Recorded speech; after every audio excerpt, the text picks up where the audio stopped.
असम में 30 अक्टूबर को खाली 6 विधानसभा सीटों में से 5 सीटों पर हो रहे उपचुनाव में कुल 31 उम्मीदवार मैदान में हैं। इनमें कई करोड़पति हैं तो कई दागी उम्मीदवार भी हैं। इनमें कुछ जहां 8वीं पास है तो कुछ पोस्ट ग्रेजुएट धारी भी हैं। आइए डालते हैं एक नजर इन उम्मीदवारों के बैकग्राउंड पर। असम में उपचुनाव को लेकर चरम पर प्रचार।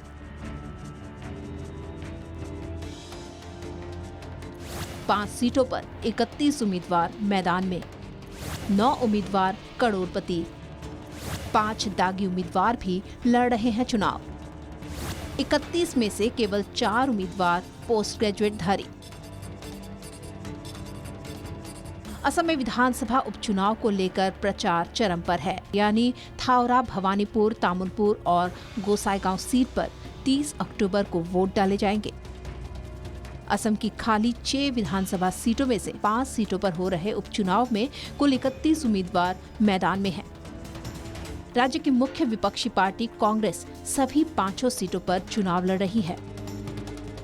वहीं सत्तारूढ़ भाजपा 3 और सहयोगी यूपीपीएल 2 सीटों पर चुनाव लड़ रही है। उपचुनाव को लेकर मुख्यमंत्री हिमंत विश्व शर्मा धुआंधार प्रचार कर रहे हैं। भवानीपुर, थावरा, मरियानी में भाजपा उम्मीदवारों के लिए प्रचार करने के बाद आज मुख्यमंत्री गोसाईगांव और तामुलपुर में सहयोगी पार्टी यूपीपीएल के उम्मीदवारों के लिए प्रचार करने पहुंचे। वहीं इन 5 सीटों के 31 उम्मीदवारों का बैकग्राउंड देखें तो 31 में से 9 उम्मीदवार करोड़पति हैं, यानी 29% उम्मीदवारों की चल अचल संपत्ति करोड़ों में है, जिसमें से सबसे धनवान उम्मीदवार भवानीपुर से भाजपा के प्रत्याशी फणीधर तालुकदार है। तालुकदार के पास 10 करोड़ 78 लाख 12,742 रुपए की चल व अचल संपत्ति है। वहीं दूसरे स्थान पर तामुलपुर से निर्दलीय उम्मीदवार गणेश कचारी हैं। उनके पास 7 करोड़ से अधिक की संपत्ति है।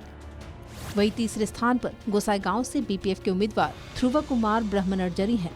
उनके पास 6 करोड़ से अधिक की संपत्ति है। वहीं भवानीपुर से निर्दलीय उम्मीदवार अरीफुल इस्लाम सबसे गरीब प्रत्याशी है। उनके पास केवल 23,000 रुपए की संपत्ति है। अगर उम्मीदवारों के आपराधिक मामलों पर नजर डालें तो इस विधानसभा उपचुनाव में 31 में से 16% उम्मीदवार दागी हैं। 5 उम्मीदवारों के खिलाफ विभिन्न थानों में आपराधिक मामले दर्ज हैं, जिनमें से 4 पर गंभीर आपराधिक मामला लंबित है।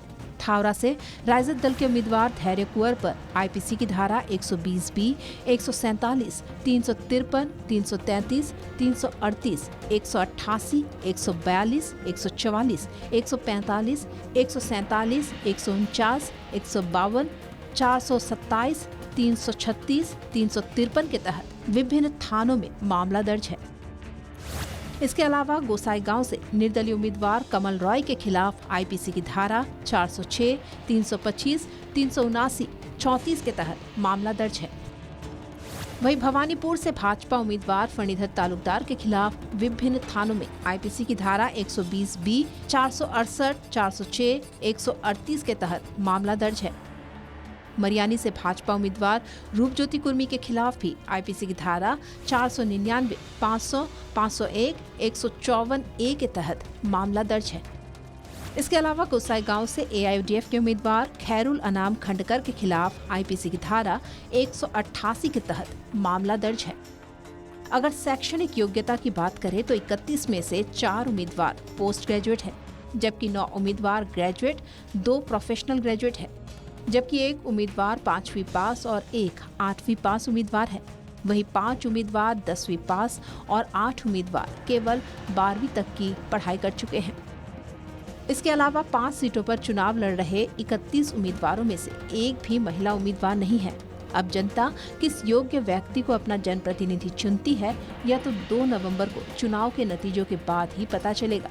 लेकिन राजनीति में साफ छवि वाले जनप्रतिनिधियों की अधिक जरूरत है, जो व्यक्तिगत स्वार्थ छोड़ जनहित में काम करे। News desk report, north east live.